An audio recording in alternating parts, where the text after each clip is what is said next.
Hey, what's up all you YouTube viewers out there? The topic of my video will be eating the foods you really don't want to eat to achieve peak performance results in your routine exercises. And to begin this video, I gotta be quite honest with you. In order to do that, it really takes a lot of self-discipline, and it also requires a lot of self-restraint to resist the craving of wanting to eat out uh, restaurants a majority of days of the week. A minority of days of the week, or you might want to call it cheat days, is perfectly fine when you're talking about 1 to 2 days per week. In my definition, that's what I consider eating out a minority of days of the week. Eating out on a minority of days of the week at restaurants, 1 to 2 days. But I would not recommend it, especially for someone, my age, 45, or someone over 40, or better yet, someone older than 30, eat out on a majority of days of the week. By that, my definition of majority of days of the week is between 4 to 6 days out of the 7 days per week. That I strongly would not recommend if you want to receive the highest peak results in your routine exercises. And as I pointed out, it's going to take a lot of self-discipline, and I'm sorry, I'm just being realistic and blunt at the same time that, yeah, you're going to have to eat the foods you really don't want to eat. I mean, not necessarily, um, not like the foods that you don't want to eat entirely. I don't mean that, but to give you some ideas of alternatives, instead of eating red meat, you could switch to poultry meat and fish meat and even seafood as an alternative. And to give you some ideas of my favorite meats in terms of poultry are chicken or turkey, whether if it's white or dark meat.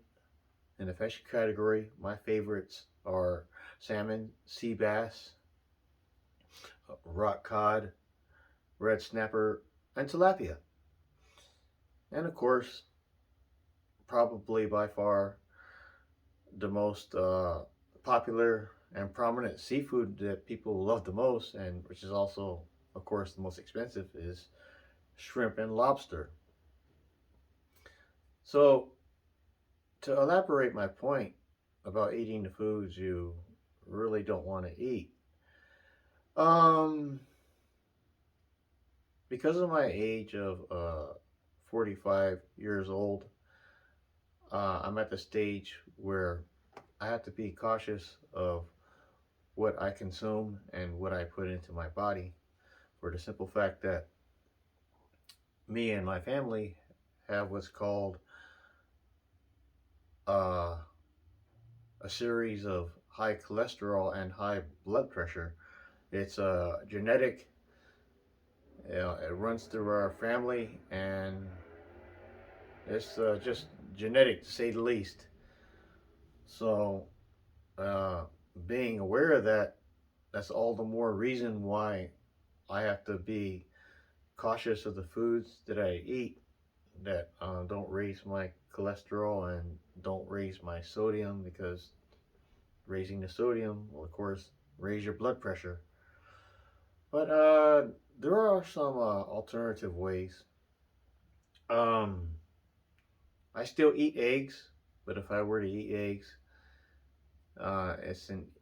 it's in a few forms, which would be either sunny side up, scrambled, or hard boiled, which is the best and healthiest way.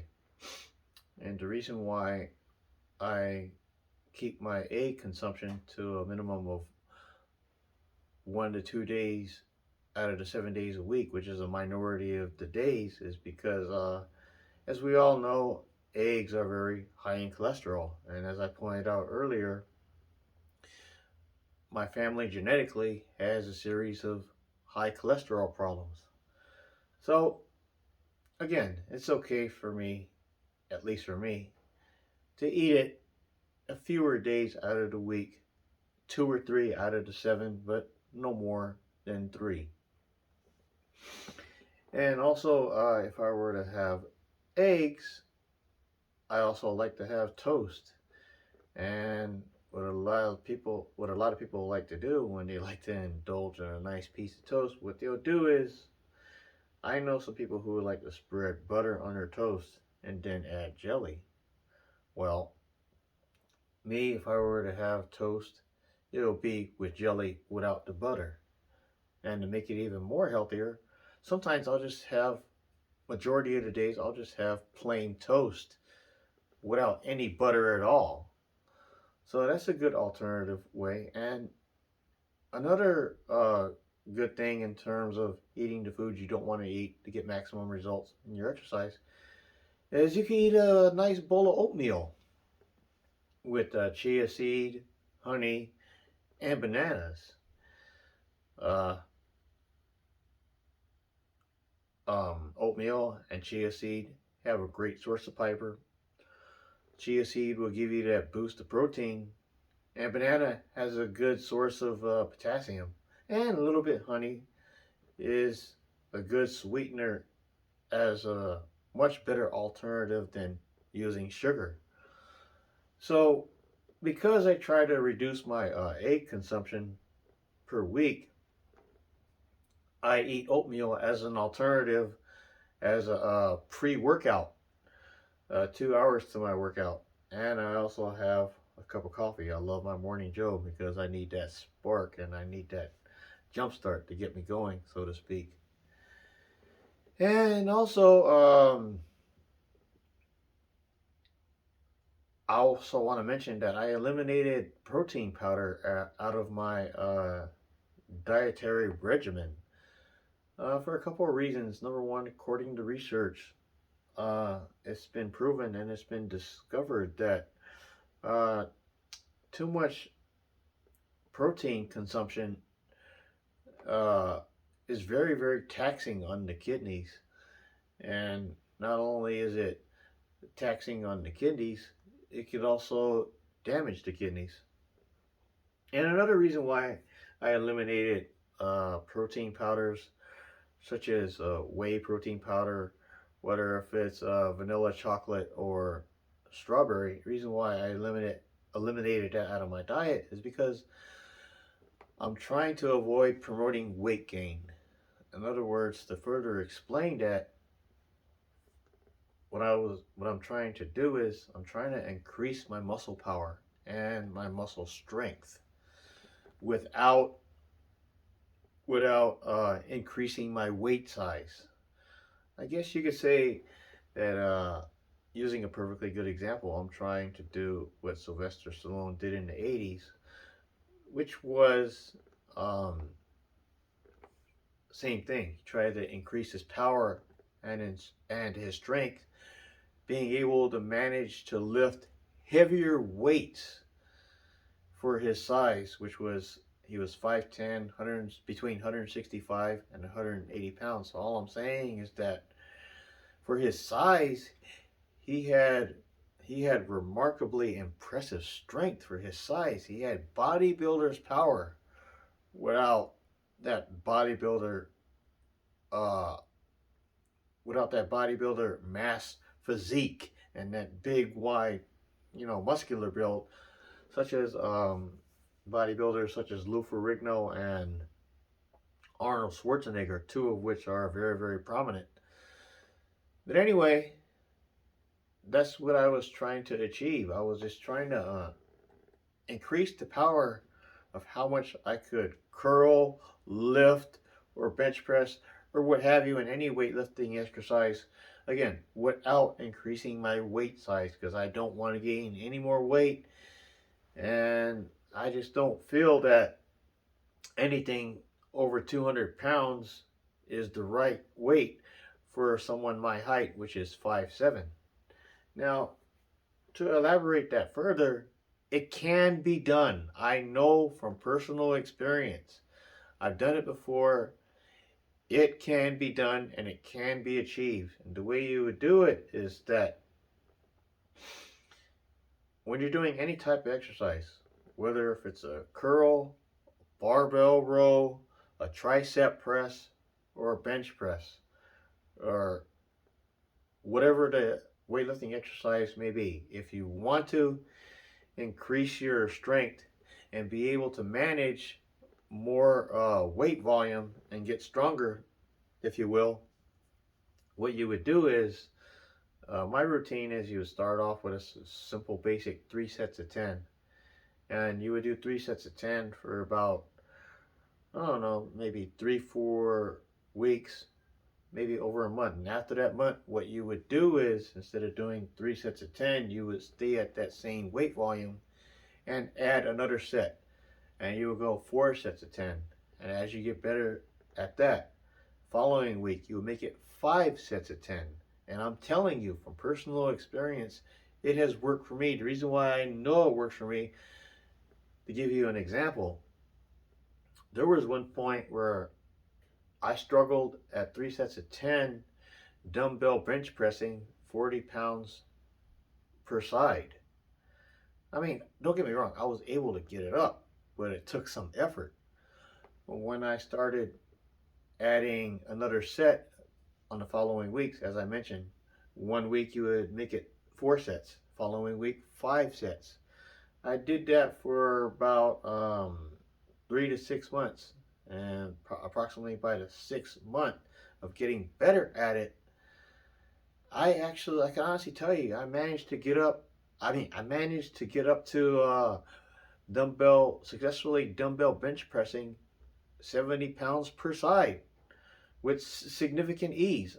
I'm now able to do, I can honestly tell you, I'm now able to do 4 sets of 12 with a little effort, of course, because it's going to take some strength, to get it up there. But I'm no longer doing it with any type of struggle or straining. So I'm just simply saying that that's living proof that, and I did it without all these whey protein powder supplements and without the creatine supplements. And in my mind, it's those type of supplements you really don't need. You can really get by with getting peak level performance in your daily routine exercises just by foods that you find at the grocery store. And you really don't need to add to it, like, as I mentioned, protein powder and creatine powders, unless you're really adamant and serious about gaining weight. I mean, that's just my personal opinion. You really don't need protein powder supplements, again, because it's taxing on the kidneys. And what I also like to do for salad, to give you an idea, eating salad, what I like to do is, in place of eating iceberg lettuce, what I like to substitute for that is either romaine lettuce or spinach. And I would like to add also along with that is mushrooms, chickpeas, cucumber, tomatoes, and about 2 or 3 slices of sliced turkey breast deli meat. I just slice it up and I throw it in there for a boost of protein. And another way you could substitute yogurt, instead of eating flavored yogurt such as Chobani and Yoplait, that has a variety of flavors such as berries and strawberries and chocolate, and the list goes on and on. An alternative you could do for that, especially if you want to cut down on sugar, is you could use plain yogurt and just mix it into your blender if you're having a smoothie, and that'll give you a boost of protein without that added sugar. And again, that's only if you're willing to do that and you're willing to be self-disciplined. And like I said in my title, if you're really serious about eating the foods you don't want to eat to get peak performance results in your routine exercises. I'm just using all these as examples. And although it's speculated and rumored that Sylvester Stallone may or may not have used steroids, I'm not going to say whether he did or didn't because I don't want to be accused of slander. But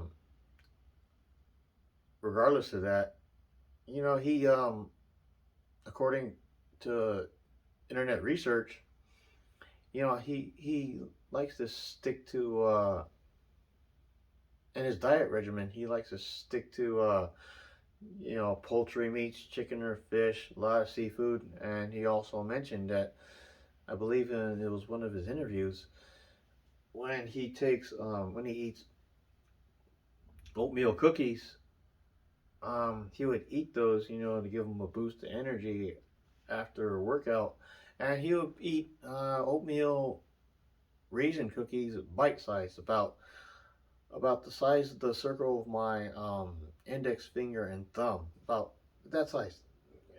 Oatmeal cookies. You just pop a couple in, just to give them that, give them a rejuvenated boost of energy, if you will. But anyway, that's it. Those are all the details, and that's everything that I wanted to include. That's everything I wanted to include in terms of my insight and my personal opinion and suggestions. And what I also want to say in closing is that this is everything that has worked for me in personal experience throughout my workouts. And like I said, it has given me peak performance results in my exercises. I'm not saying that it'll work for you, but what I'm also saying is that maybe it will work for you. And because it has worked for me, yeah, maybe it'll work for you. And I'm just making this video to offer you athletes out there, or you gym addicts out there, some sort of suggestion that may be helpful in your routine exercises. I thank you for watching my video, and I hope everyone has a safe and healthy 2021 holiday season. Thanks.